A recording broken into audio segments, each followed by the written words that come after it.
ICMR तसेच WHO यांच्या सूचनेप्रमाणे सार्वजनिक आरोग्य विभाग, जिल्हा परिषद पालघर यांनी काही गोष्टी करण्यासाठी आणि काही गोष्टी टाळण्यासाठी सांगितले आहेत, ते आपण पाहणार आहोत। जेव्हा खोकला किंवा शिंक येत असेल तेव्हा आपले तोंड आणि नाक रुमाल किंवा टिश्यू पेपरने झाका। साबण आणि पाणी किंवा अल्कोहोल आधारित सॅनिटायझरने आपले हात वारंवार धुवा। ताप, खोकला आणि शिंका येत असल्यास सार्वजनिक ठिकाणांपासून दूर राहा।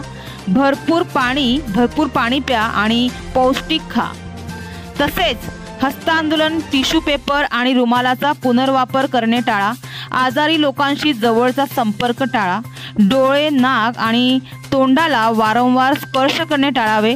तसेच सार्वजनिक ठिकाणी थुंकणे किंवा डॉक्टरांच्या सल्ल्याशिवाय औषध घेणे ह्या गोष्टी टाळा, असे त्यांनी सूचित केलं आहे। तर नागरिकांनी सतर्क राहून चुकीची माहिती पुढे फॉरवर्ड करू नये। या व्हायरसमुळे होणाऱ्या आजारावरील उपचारांची डॉक्टरांना माहिती आहे।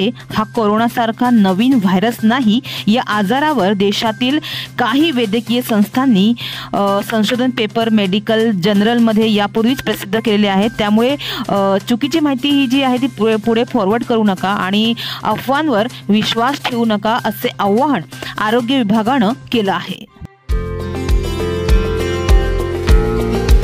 हमारे चैनल को अभी सब्सक्राइब करें और बेल आइकन दबाना न भूलें। धन्यवाद।